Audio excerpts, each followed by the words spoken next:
वजे वायां कुरीरिणी अव्यां ते कृत्यां यां चक्रु पुनः प्रतिहरामिताम् यान्ते चक्रुरेक्षपे पशूनामुपयादति गर्दपे कृत्यां यां चक्रु पुनः प्रतिहरामिताम् यान्ते चक्रुर्मूलायां वल्गं वनराज्यां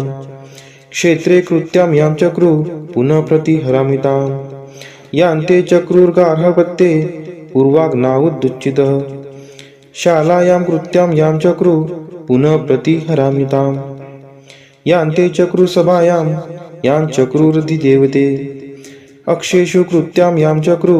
पुनः प्रतिहरामिताम् यान्ते चक्रुसेनायां यां चक्रुरिश्वायुधे दुन्दुभौ कृत्यां यां चक्रु पुनः प्रतिहरामिताम् यान्ते कृत्यां कुपे वदतु श्मशाने वा निच्छग्नु सद्मनि कृत्यां यां चक्रु पुनः प्रतिहरामिताम् यान्ते चक्रु पुरुषास्ते अग्नौ शङ्खसुखे च यां म्रोकं निर्दाहं क्रव्यादं पुनः प्रतिहरामिताम् अफर्तनाजभारैना तां पचेतः प्रहिन्मसि अधीरो मर्याधीरेभ्य संजभारा चित्त्या यश्चाकारणशशा कर्तु शस्त्रे पद्मङ्गुरीं चकार भद्रमस्मभ्यम्बगो भगच्छद्भ्यः कृत्यां कृतं वल्गीनं मूलीनं शपथेपेयम् इन्द्रस्तं हन्तु महता बधे नाग्निर्विद्युत्वस्तया यान्ते चक्रुरामे पात्रे यां चक्रुर्मिक्षधान्यके आमे मांसे कृत्यां यां चक्रु पुनः प्रतिहरामिताम् यान्ते चक्रुरुक्वाका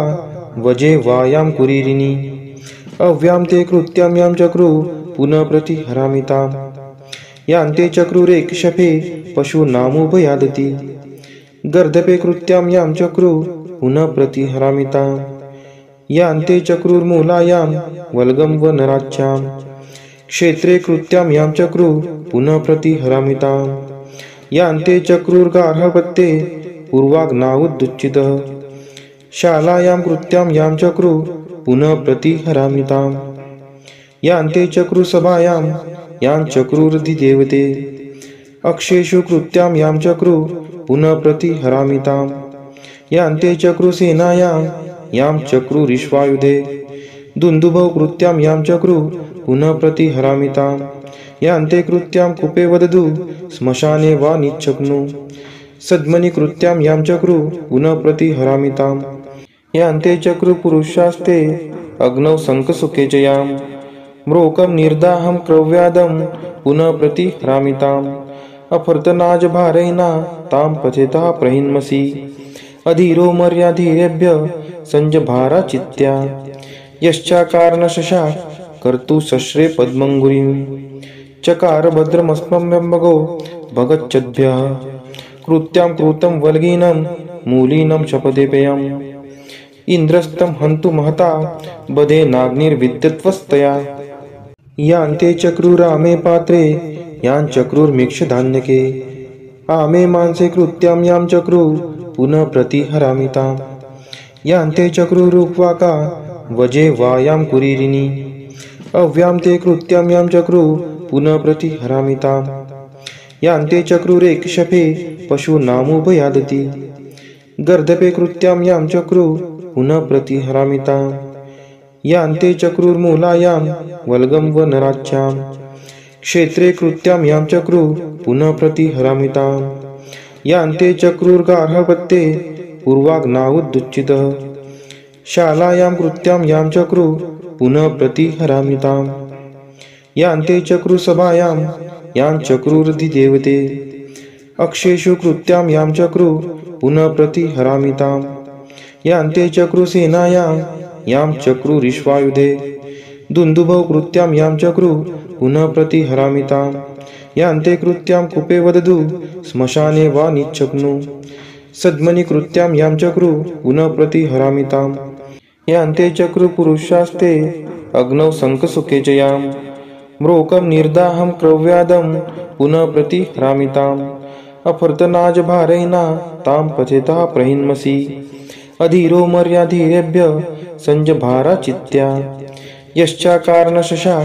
कर्तु शस्त्रे पद्मङ्गुरीं चकार भद्रमस्मभ्यम्बगो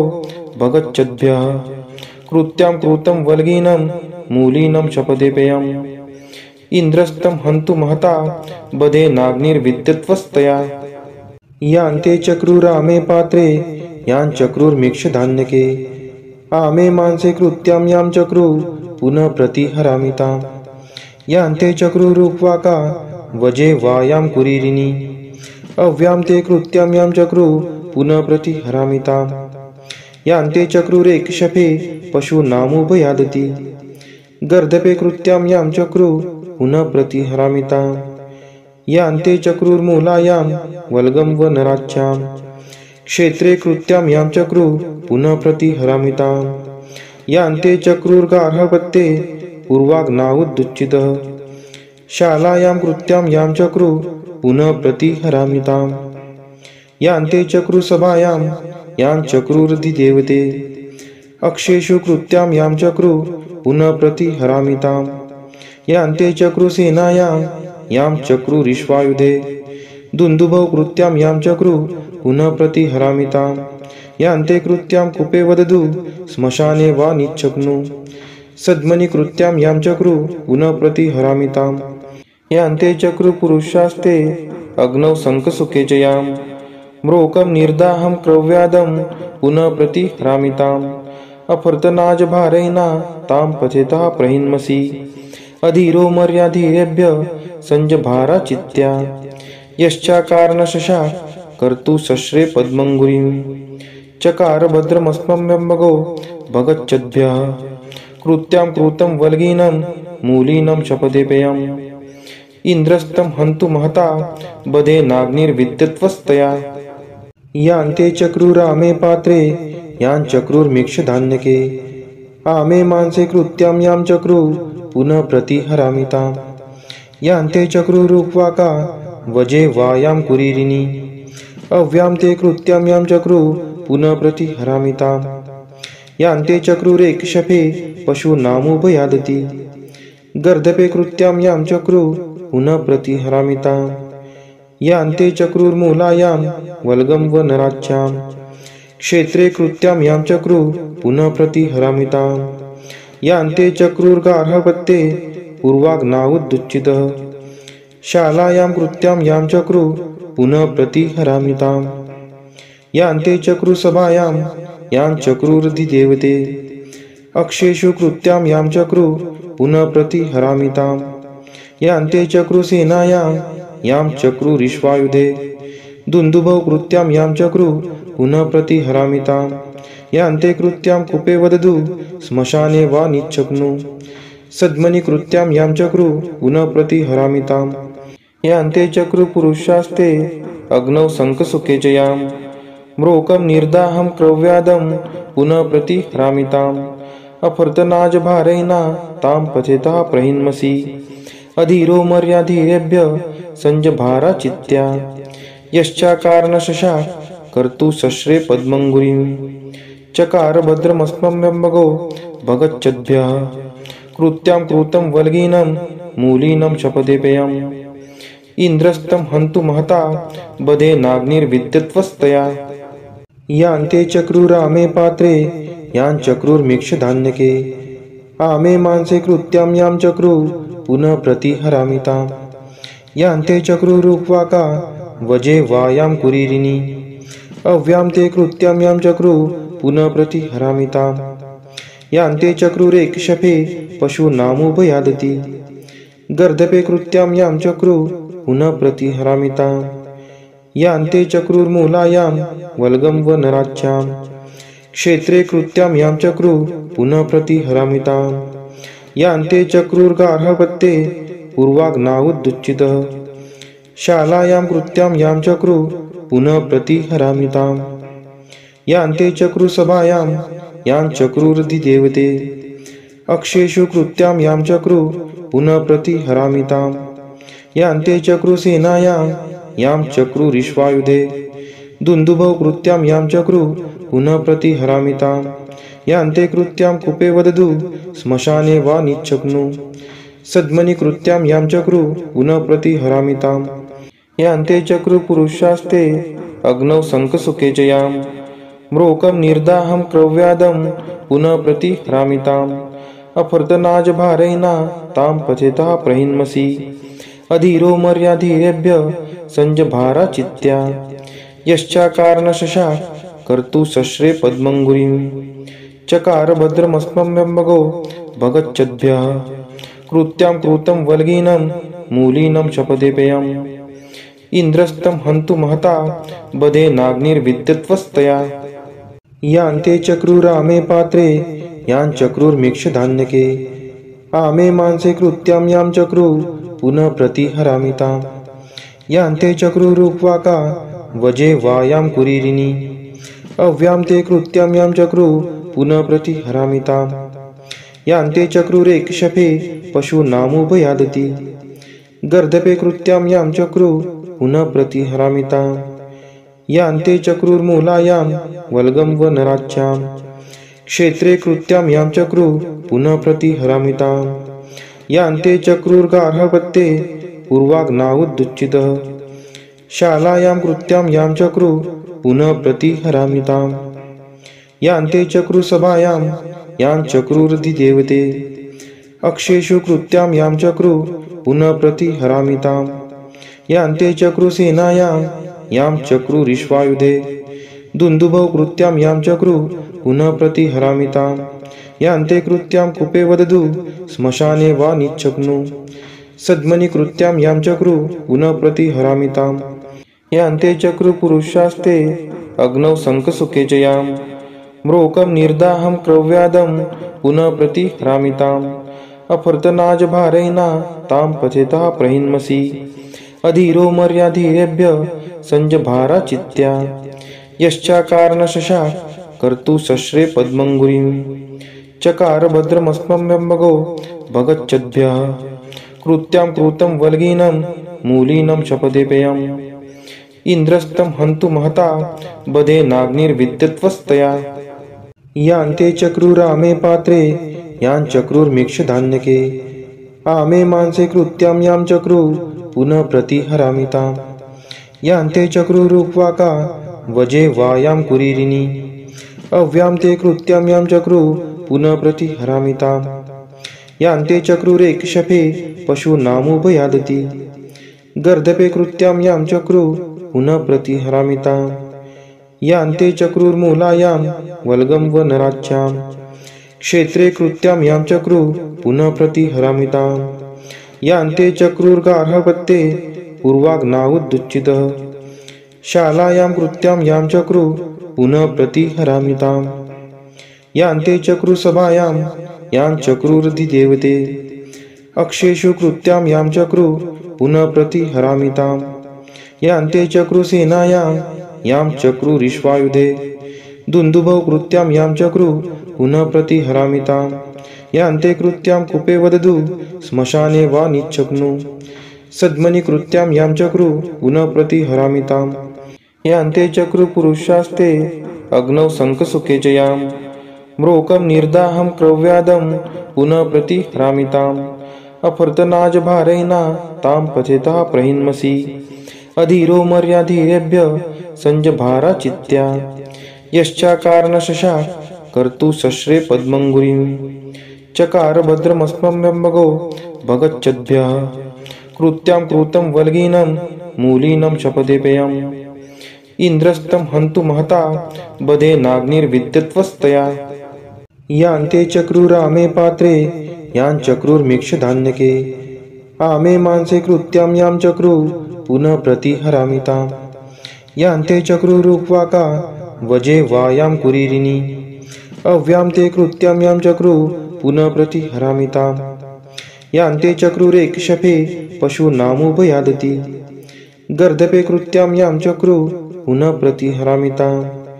यान्ते चक्रुर्मूलायां वल्गं वनराच्यां क्षेत्रे कृत्यां यां चक्रु पुनः प्रतिहरामि तां यान्ते चक्रुर्गार्हपत्ये पूर्वाग्नावुदुच्चितः शालायां कृत्यां यां चक्रु पुनः प्रतिहरामि तां यान्ते चक्रुसभायां यां चक्रुरधिदेवते अक्षेषु कृत्यां यां चक्रु पुनः प्रतिहरामि तां यान्ते चक्रुसेनायां यां चक्रुरिश्वायुधे दुन्दुभौ कृत्यां यां चक्रु पुनः प्रतिहरामिताम् यान्ते कृत्यां कूपे वदतु श्मशाने वा निच्छग्नु सद्मनि कृत्यां यां चक्रु पुनः प्रतिहरामिताम् यान्ते चक्रु पुरुषास्ते अग्नौ शङ्खसुखे च याम् म्रोकं निर्दाहं क्रव्यादं पुनः प्रतिहरामिताम् अफर्तनाजभारैना तां पचेतः प्रहिन्मसि अधीरो मर्याधीरेभ्य संजभारा चित्या यश्चाकारणशशा कर्तु शश्रे पद्मङ्गुरीं चकार भद्रमस्मभ्यम्बगो भगच्छद्भ्यः कृत्यां कृतं वल्गीनं मूलीनं शपथेपेयम् इन्द्रस्तं हन्तु महता बधेनाग्निर्विद्युत्वस्तया देवराज्यसेव्यमान पावनाग्रिपङ्कजं व्यालयज्ञसूत्रमिन्दुशेखरं कृपाकरं नारदादियोगिवृन्दवन्दितं दिगम्बरं काशिकापुराधिनाथकालभैरवं भजे भानुकोटिभास्वरं भवाब्धितारकं परं नीलकण्ठं स्फितार्थदायकं त्रिलोचनं कालकालम् अम्बुजाक्षम् अक्षशूलम् अक्षरं काशिकापुराधिनाथकालभैरवं भजे शूलटङ्कपाशदण्डपाणिमाधिकारणं श्यामकायम् आदिदेवम् अक्षरं निरामयम् भीमविक्रमं प्रभुं विचित्रताण्डवं प्रियं काशिकापुराधिनाथकालभैरवं भजे भुक्तिमुक्तिदायकं प्रशस्तचारुविग्रहं भक्तवत्सलं तितं समस्तलोकविग्रहं विनिक्वनं मनोज्ञहेम किङ्किणीलसत्कटिं काशिकापुराधिनाथकालभैरवं भजे धर्मसेतुपालकं त्वधर्ममार्गनाशकं कर्मपाशमोचकं सुशर्मदायकं विभुं स्वर्णवर्णशेषपाशशोभिताङ्गमण्डलं काशिकापुराधिनाथकालभैरवं भजे रत्नपादुकाप्रभाभिरामपादयुग्मकं नित्यम् अद्वितीयम् इष्टदैवतं निरञ्जनं मृत्युदर्पनाशनं कराळदंष्ट्रमोक्षणं काशिकापुराधिनाथकालभैरवं भजे अट्टहासभिन्नपद्मजाङ्गकोशसन्ततिं दृष्टिपातनष्टपापजालमुग्रशासनम् अष्टसिद्धिदायकं कपालमलिकलन्धरं काशिकापुराधिनाथकालभैरवं भजे भूतसङ्घनायकं विशालकीर्तिदायकं काशीवासलोकपुण्यपापशोधकं विभुं नीतिमार्गकोविदं पुरातनं जगत्पतिं काशिकापुराधिनाथकालभैरवं भजे कालभैरवाष्टकं पठन्ति ये मनोहरं ज्ञानमुक्तिसाधनं विचित्रपुण्यवर्धनं शोकमोहदैन्यलोभकोपतापनाशनं ते प्रयान्ति कालभैरवाङ्घ्रिसन्निधिं ध्रुवम् इति श्रीशङ्कराचार्य विरचितं कालभैरवाष्टकं सम्पूर्णम् देवराज्यसेव्यमान पावनाग्रिपङ्कजं व्यालयज्ञसूत्रमिन्दुशेखरं कृपाकरं नारदादियोगिवृन्दवन्दितं दिगम्बरं काशिकापुराधिनाथकालभैरवं भजे भानुकोटिभास्वरं भवाब्धितारकं परं नीलकण्ठं स्फितार्थदायकं त्रिलोचनं कालकालम् अम्बुजाक्षम् अक्षशूलम् अक्षरं काशिकापुराधिनाथकालभैरवं भजे शूलटङ्कपाशदण्डपाणिमाधिकारणं श्यामकायम् आदिदेवम् अक्षरं निरामयम् भीमविक्रमं प्रभुं विचित्रताण्डवं प्रियं काशिकापुराधिनाथकालभैरवं भजे भुक्तिमुक्तिदायकं प्रशस्तचारुविग्रहं भक्तवत्सलं तितं समस्तलोकविग्रहं विनिक्वनं मनोज्ञहेम किङ्किणीलसत्कटिं काशिकापुराधिनाथकालभैरवं भजे धर्मसेतुपालकं त्वधर्ममार्गनाशकं कर्मपाशमोचकं सुशर्मदायकं विभुं स्वर्णवर्णशेषपाशशोभिताङ्गमण्डलं काशिकापुराधिनाथकालभैरवं भजे रत्नपादुकाप्रभाभिरामपादयुग्मकं नित्यम् अद्वितीयम् इष्टदैवतं निरञ्जनं मृत्युदर्पनाशनं कराळदंष्ट्रमोक्षणं काशिकापुराधिनाथकालभैरवं भजे अट्टहासभिन्नपद्मजाङ्गकोशसन्ततिं दृष्टिपातनष्टपापजालमुग्रशासनम् अष्टसिद्धिदायकं कपालमलिकलन्धरं काशिकापुराधिनाथकालभैरवं भजे भूतसङ्घनायकं विशालकीर्तिदायकं काशीवासलोकपुण्यपापशोधकं विभुं नीतिमार्गकोविदं पुरातनं जगत्पतिं काशिकापुराधिनाथकालभैरवं भजे कालभैरवाष्टकं पठन्ति ये मनोहरं ज्ञानमुक्तिसाधनं विचित्रपुण्यवर्धनं शोकमोहदैन्यलोभकोपतापनाशनं ते प्रयान्ति कालभैरवाङ्घ्रिसन्निधिं ध्रुवम् इति श्रीशङ्कराचार्य विरचितं कालभैरवाष्टकं सम्पूर्णम् देवराज्यसेव्यमान पावनाग्रिपङ्कजं व्यालयज्ञसूत्रमिन्दुशेखरं कृपाकरं नारदादियोगिवृन्दवन्दितं दिगम्बरं काशिकापुराधिनाथकालभैरवं भजे भानुकोटिभास्वरं भवाब्धितारकं परं नीलकण्ठं स्फितार्थदायकं त्रिलोचनं कालकालम् अम्बुजाक्षम् अक्षशूलम् अक्षरं काशिकापुराधिनाथकालभैरवं भजे शूलटङ्कपाशदण्डपाणिमादिकारणं श्यामकायम् आदिदेवम् अक्षरं निरामयम् भीमविक्रमं प्रभुं विचित्रताण्डवं प्रियं काशिकापुराधिनाथकालभैरवं भजे भुक्तिमुक्तिदायकं प्रशस्तचारुविग्रहं भक्तवत्सलं तितं समस्तलोकविग्रहं विनिक्वनं मनोज्ञहेम किङ्किणीलसत्कटिं काशिकापुराधिनाथकालभैरवं भजे धर्मसेतुपालकं त्वधर्ममार्गनाशकं कर्मपाशमोचकं सुशर्मदायकं विभुं स्वर्णवर्णशेषपाशशोभिताङ्गमण्डलं काशिकापुराधिनाथकालभैरवं भजे रत्नपादुकाप्रभाभिरामपादयुग्मकं नित्यम् अद्वितीयम् इष्टदैवतं निरञ्जनं मृत्युदर्पनाशनं कराळदंष्ट्रमोक्षणं काशिकापुराधिनाथकालभैरवं भजे अट्टहासभिन्नपद्मजाङ्गकोशसन्ततिं दृष्टिपातनष्टपापजालमुग्रशासनम् अष्टसिद्धिदायकं कपालमलिकलन्धरं काशिकापुराधिनाथकालभैरवं भजे भूतसङ्घनायकं विशालकीर्तिदायकं काशीवासलोकपुण्यपापशोधकं विभुं नीतिमार्गकोविदं पुरातनं जगत्पतिं काशिकापुराधिनाथकालभैरवं भजे कालभैरवाष्टकं पठन्ति ये मनोहरं ज्ञानमुक्तिसाधनं विचित्रपुण्यवर्धनं शोकमोहदैन्यलोभकोपतापनाशनं ते प्रयान्ति कालभैरवाङ्घ्रिसन्निधिं ध्रुवम् इति श्रीशङ्कराचार्यविरचितं कालभैरवाष्टकं सम्पूर्णम् देवराज्यसेव्यमानपावनाग्रिपङ्कजं व्यालयज्ञसूत्रमिन्दुशेखरं कृपाकरं नारदादियोगिवृन्दवन्दितं दिगम्बरं काशिकापुराधिनाथकालभैरवं भजे भानुकोटिभास्वरं भवाब्धितारकं परं नीलकण्ठं स्फितार्थदायकं त्रिलोचनं कालकालम् अम्बुजाक्षम् अक्षशूलम् अक्षरं काशिकापुराधिनाथकालभैरवं भजे शूलटङ्कपाशदण्डपाणिमादिकारणं श्यामकायम् आदिदेवम् अक्षरं निरामयम् भीमविक्रमं प्रभुं विचित्रताण्डवं प्रियं काशिकापुराधिनाथकालभैरवं भजे भुक्तिमुक्तिदायकं प्रशस्तचारुविग्रहं भक्तवत्सलं तितं समस्तलोकविग्रहं विनिक्वनं मनोज्ञहेम किङ्किणीलसत्कटिं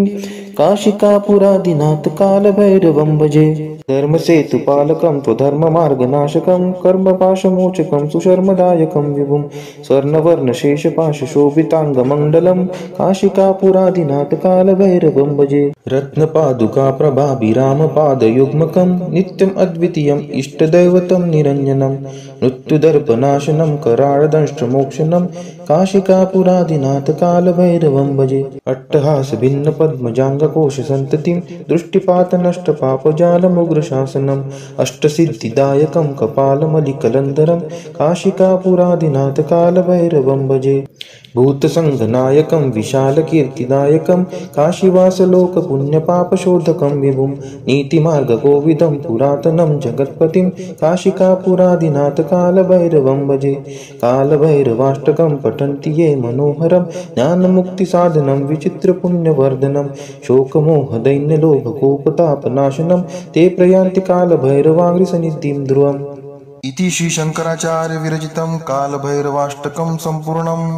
देवराज्यसेव्यमानपावनाग्रिपङ्कजं व्यालयज्ञसूत्रमिन्दुशेखरं कृपाकरं नारदादियोगिवृन्दवन्दितं दिगम्बरं काशिकापुराधिनाथकालभैरवं भजे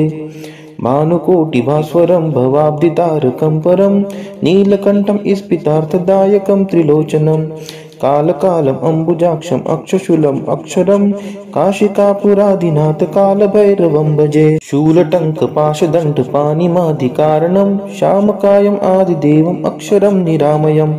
भीमविक्रमं प्रभुं विचित्रताण्डवं प्रियं काशिकापुराधिनाथकालभैरवं भजे भुक्तिमुक्तिदायकं प्रशस्तचारुविग्रहं भक्तवत्सलं तितं समस्तलोकविग्रहं विनिक्वनं मनोज्ञहेम किङ्किणीलसत्कटिं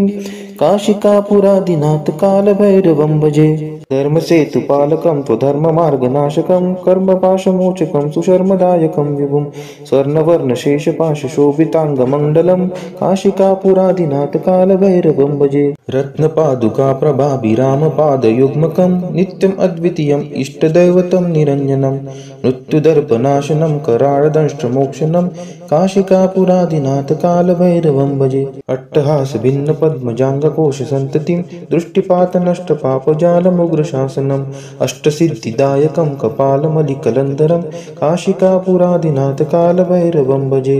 भूतसङ्घनायकं विशालकीर्तिदायकं काशीवासलोकपुण्यपापशोधकं विभुं नीतिमार्गकोविदं पुरातनं जगत्पतिं काशिकापुरादिनाथ कालभैरवं भजे। कालभैरवाष्टकं पठन्ति ये मनोहरं ज्ञानमुक्तिसाधनं विचित्रपुण्यवर्धनं शोकमोहदैन्यलोभकोपतापनाशनं ते प्रयान्ति कालभैरवाङ्घ्रिसन्निधिं ध्रुवम्। इति श्रीशङ्कराचार्य विरचितं कालभैरवाष्टकं सम्पूर्णम्। देवराज्यसेव्यमान पावनाग्रिपङ्कजं व्यालयज्ञसूत्रमिन्दुशेखरं कृपाकरं नारदादियोगिवृन्दवन्दितं दिगम्बरं काशिकापुरादिनाथ कालभैरवं भजे। भानुकोटिभास्वरं भवाब्धितारकं परं नीलकण्ठं स्फितार्थदायकं त्रिलोचनं कालकालम् अम्बुजाक्षम् अक्षशूलम् अक्षरं काशिकापुरादिनाथ कालभैरवं भजे। शूलटङ्कपाशदण्डपाणिमादिकारणं श्यामकायम् आदिदेवम् अक्षरं निरामयम् भीमविक्रमं प्रभुं विचित्रताण्डवं प्रियं काशिकापुरादिनाथ कालभैरवं भजे। भुक्तिमुक्तिदायकं प्रशस्तचारुविग्रहं भक्तवत्सलं तितं समस्तलोकविग्रहं विनिक्वनं मनोज्ञहेम किङ्किणीलसत्कटिं काशिकापुरादिनाथ कालभैरवं भजे। धर्मसेतुपालकं त्वधर्ममार्गनाशकं कर्मपाशमोचकं सुशर्मदायकं विभुं स्वर्णवर्णशेषपाशशोभिताङ्गमण्डलं काशिकापुरादिनाथ कालभैरवं भजे। रत्नपादुकाप्रभाभिरामपादयुग्मकं नित्यम् अद्वितीयम् इष्टदैवतं निरञ्जनं मृत्युदर्पनाशनं कराळदंष्ट्रमोक्षणं काशिकापुरादिनाथ कालभैरवं भजे। अट्टहासभिन्नपद्मजाङ्गकोशसन्ततिं दृष्टिपातनष्टपापजालमुग्रशासनम् अष्टसिद्धिदायकं कपालमलिकलन्धरं काशिकापुरादिनाथ कालभैरवं भजे। भूतसङ्घनायकं विशालकीर्तिदायकं काशीवासलोकपुण्यपापशोधकं विभुं नीतिमार्गकोविदं पुरातनं जगत्पतिं काशिकापुरादिनाथ कालभैरवं भजे। कालभैरवाष्टकं पठन्ति ये मनोहरं ज्ञानमुक्तिसाधनं विचित्रपुण्यवर्धनं शोकमोहदैन्यलोभकोपतापनाशनं ते प्रयान्ति कालभैरवाङ्घ्रिसन्निधिं ध्रुवम्। इति श्रीशङ्कराचार्य विरचितं कालभैरवाष्टकं सम्पूर्णम्। देवराज्यसेव्यमान पावनाग्रिपङ्कजं व्यालयज्ञसूत्रमिन्दुशेखरं कृपाकरं नारदादियोगिवृन्दवन्दितं दिगम्बरं काशिकापुरादिनाथ कालभैरवं भजे। भानुकोटिभास्वरं भवाब्धितारकं परं नीलकण्ठं स्फितार्थदायकं त्रिलोचनं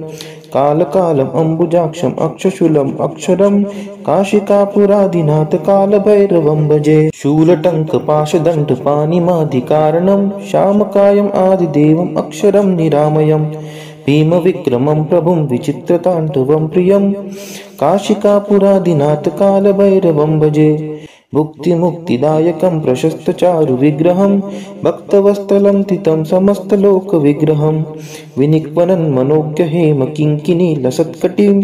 काशिकापुरादिनाथ कालभैरवं भजे। धर्मसेतुपालकं त्वधर्ममार्गनाशकं कर्मपाशमोचकं सुशर्मदायकं विभुं स्वर्णवर्णशेषपाशशोभिताङ्गमण्डलं काशिकापुरादिनाथ कालभैरवं भजे। रत्नपादुकाप्रभाभिरामपादयुग्मकं नित्यम् अद्वितीयम् इष्टदैवतं निरञ्जनं मृत्युदर्पनाशनं कराळदंष्ट्रमोक्षणं काशिकापुरादिनाथ कालभैरवं भजे। अट्टहास भिन्न पद्मजाङ्गकोश सन्ततिं दृष्टिपात नष्ट पापजालमुग्रशासनम् अष्टसिद्धिदायकं कपालमलिकलन्धरं काशिकापुरादिनाथ कालभैरवं भजे।